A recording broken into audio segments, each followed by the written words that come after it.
I'm here. Hey, I'm man. doing great. How are you guys doing? Good, man. Welcome to the Bay. You touched down. What's just tell us about the process itself, just all the way, and you don't know where you're going, and all of a sudden the phone rings. It's the 49ers and John Lynch on the phone. What is this whole process like for you? Yeah, for sure. It was the unknown for a while. That's just kind of comes with the process. But at the end of the day, God works wonders, and I ended up where I was supposed to be. But yeah, it was a long process, man. Going through the Senior Bowl, the Combine, leading up to this. But I just try to be where my feet are at and enjoy the process. Yeah, welcome to the Bay Area, Ricky. I know you just landed. You just walked into 49, you're going to meet the media again at 2:30, and they're going to pull out a jersey. You wore number 1 at Florida. What number is Jay giving you? What number are you going to wear as a Niner, Ricky? Have you decided yet? That's probably going to be a question that comes up later today when we talk about it. But I'm excited for that too. Figure that one out. Do you have cool. one you want? Are you going to ask Jay for one, or just take one they give you? We go see the options. Yeah. And go from there. But I'm gonna make the number what it is anyway. So whatever I get, I'm gonna rock out with it. Represent it well. That's awesome. Ricky Pearsall joining us, first-round pick of the 49ers, Papa Lund here on the Sports Leader. So we played just a little while ago your conversation with John and Kyle when they called. What is that moment like when you see someone calling you and they tell you they're going to draft you, and just because we saw your reaction and you said you're going to be a Niner and your family, and just they mob you. What is that particular specific moment like for you? It was special, man. Definitely unforgettable. It was the last 2 picks of the first round. Emotions were everywhere at that point in time. I kind of sat my phone on my lap, and I felt the vibration of the phone, and it said San Francisco. I picked it up right away, and then that's when the phone call happens, and everybody was on their toes and on their heels at that moment, just waiting to see where I was going, and that's when I turned up the family and the friends, and I was like, I'm gonna be a Niner. So that's kind of how it played out. But everybody was excited, everybody was showing love, and we're just excited to be here. Yeah, and Kyle Shanahan played the position in college. He said that you remind him of him, except you're way better. You're a faster, better player. He can be difficult on wide receivers. He's very demanding. Have you heard that? And since you've gotten in the building, have you spent much one-on-one time with your head coach yet? I have not met with him yet. That's something I'm definitely looking forward to, talking ball with him, going over the playbook, decided where he pictures me in the scheme. So I can't give you an answer on that right now, but soon here later in the day, I'll definitely have an answer for that. So we know because we heard you with the media last night. You're friends with Brandon Ayuk. He helped you through this process. You played against Brock Purdy. How do you think that's going to help you just to have the familiarity and already have someone that you know in Brandon Ayuk? How can that help your transition here?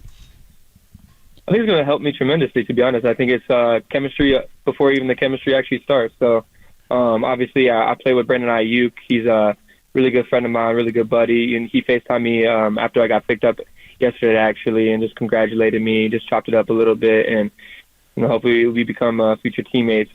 And then obviously Brock too. I played against him in high school, and I was talking about it yesterday. He put 70 on me, so we got hard feelings against each other right now. But now that we're playing together, it's gonna be a lot better. So he's gonna be throwing me the ball. So it's gonna be amazing. Yeah, Brock's team won that game, but you had a big game, and you had some huge games in high school. We came in with your one-hand catch against Charlotte, which was just amazing. Your ability to catch the ball is it's amazing. I mean, you catch almost everything throw your way. I know your dad was a player, and he got you, catching a ball when you were just a kid. But what's the story that he would throw you Skittles candy when you were 3 years of age, Ricky, and that's why you got such great hands? Yeah, I guess he was feeding me Skittles right when my teeth came in. So, yeah, that was good. But I think that I obviously got to give him the props and the credit for, my hands and my athletic abilities, my hand-eye coordination. But, yeah, it started off youth football, and I feel like that, that was one of my strong suits growing up. So, obviously I got to keep working at it, catching jugs each and every day and stay on top of it, and so I can keep making plays like that. Ricky, one thing we heard about you right away, and because we talked to John and Kyle, we were at 49ers headquarters last night, is they love that you're a dog. They love that you're a junkie. They love that you're in the gym. Where does that come from, just your love of football? And we can already tell just based on talking to you right now, but that kind of dog mentality that you have. Yeah, just how I was raised, man. Just the morals and values I was raised by my parents. Luckily, I had a really good, strong foundation with them too. And they just taught me at a young age, man. Stay disciplined, stay on top of things, and my dad was that's how he played too when he was growing up. So he kind of instilled that into me, and I just ran with it. So that's kind of how it happened. Yeah, tell me about your dad as a player, and I guess he was tough, and he laid it out on the football field. But he's actually a fireman in the Phoenix area, captain of a fire company down there, Ricky. Yes, he is. Yes, he is. And I hear all kinds of football stories. I have yet to see any film. I recently got a few pictures, so I got some kind of proof. But he claims that he's quicker than me, so. I don't know about that, but how about just for those who haven't seen you play, and obviously every game is broadcast in the Gators and the SEC, and obviously at ASU too. But describe your style. Do you have a comp? Is there somebody that you grew up and you watched and you wanted to emulate? Tell us about that. Yeah, I just think that's a great part about football, right? Everybody moves differently. Everybody's their own unique player. For me, it's just watching film and how much I can take from other players that are doing at a high level. Guys like Brandon Ayuk, I could watch film on him and still feel things from him. And obviously we were teammates, so I was able to, get a little head start when it comes to that. But watching other guys in the league just doing it at a high level and putting it to my game and making my own little twist and style to it. And then that's just kind of what just formed me into the player I am today. 62% of the time, Ricky, you wound up in the slot at Florida, but you're moving constantly. It looks like you're just so well suited to play in Kyle's offense with all the pre-snap movement. You're really good at it. I see you line up outside. That out and up back shoulder catch you made down the right sideline was big time. But how would you describe yourself? Are you more of a slot guy? Can you play the Z, the move guy? Have you played much X wide receiver in your career? Yeah, I think that's something that's one of my strong suits as well, as I'm a versatile player. So I like to just say I'm a receiver, man. I can get open, outside, inside, whatever coach needs me to play. But, yeah, I can move all around the field. How excited are you to just play in this offense? I mean, the tradition of offenses with the 49ers back to Bill Walsh and now Kyle, and Kyle's obviously famous for scheming wide receivers open. And there's so many skill guys on this team. How excited are you to be a part of that type of an offense? Yeah, I don't know if words can explain how excited I am, to be honest. But obviously having a guy like him, he's one of the best play callers in the game, and he's doing it at a high level season in and season out. So, I'm just excited to join the explosive offense of what it is already and add some more explosiveness to it. A lot of people are singing your praises. Obviously, C.J. Stroud wanted you to be a Houston Texan. We heard Steve Smith Sr. Break down your tape, and he dropped the nickname, and we're going to have fun with it on the radio during the games. Slick Rick.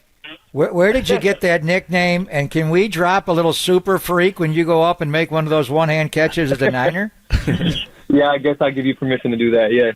You can Okay. Slick Rick. That kind of came from my friends growing up, the Slick Rick the rapper. So that's kind of where it came from. But the boys just ran with it. And that's cool. So good. We know you started obviously at ASU. You went to Florida, but your family is in Arizona. Is it nice? I mean, you don't get to pick where you go, and I'm not being disparaging to anywhere else, but a kid from Arizona probably doesn't want to play in the snow somewhere. I mean, is it pretty cool that, number one, you're not going to a cold weather city? Number two, it's pretty close for your family to zip on over and see here in Northern California. Yeah, it's definitely a perk right there, having my family right next door. Actually, it was only like a 50-minute flight to get over here, so it's really quick to get over here. Got a lot of family and friends that obviously live in Arizona. I'd love to come out to all the games, so I'm definitely excited to get started in the Bay. Welcome, man. Welcome. I know you're in the building now, and you'll meet the media and then your teammates. And there's a rookie mini camp coming up, not next weekend, the weekend after that. So just as you get, you get in the building and kind of get the lay of the land, what's your schedule going to be like the next couple of weeks, Ricky? For sure, just continue to get in shape, man. That's it. Stay in shape, taking care of my body, making sure I'm healthy. Things that I already do, man. Things I already do. I'm a detail worker, so it's nothing that's going to be too different from what I do on a day in, day out. All right, man. Just a word of warning. We tell this to all new guys who come to the 49ers. Don't worry about the sticker shock. You'll be fine. You're a first rounder. You got the money. But I'm just, I know Phoenix has gotten a little bit more expensive, but man, a little sticker shock. That's all we're saying. You'll be fine. Gas will cost you like your right leg. But other than that, housing, you'll be fine.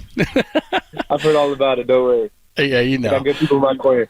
Right on. Hey, Ricky, welcome, man. We really appreciate it. Everyone's excited to see you here, and we're looking forward to seeing you both when you get here permanently and on the field. Congratulations. Thank you very much. Thank you for welcoming me. You got it. Thank you, man. Welcome. There he is, Slick Rick. Ricky Pearsall, first-round pick for the 49ers, pick 31 overall. If you missed any of that conversation, we'll have it up at KNBR.com. But one thing is abundantly clear is you can tell he likes to have fun and everything like that. But, man, he's serious. He wants to get here and get acclimated and get rolling, man. You can tell. That's a serious huddle. He'd have fitted well with Brock and McCaffrey.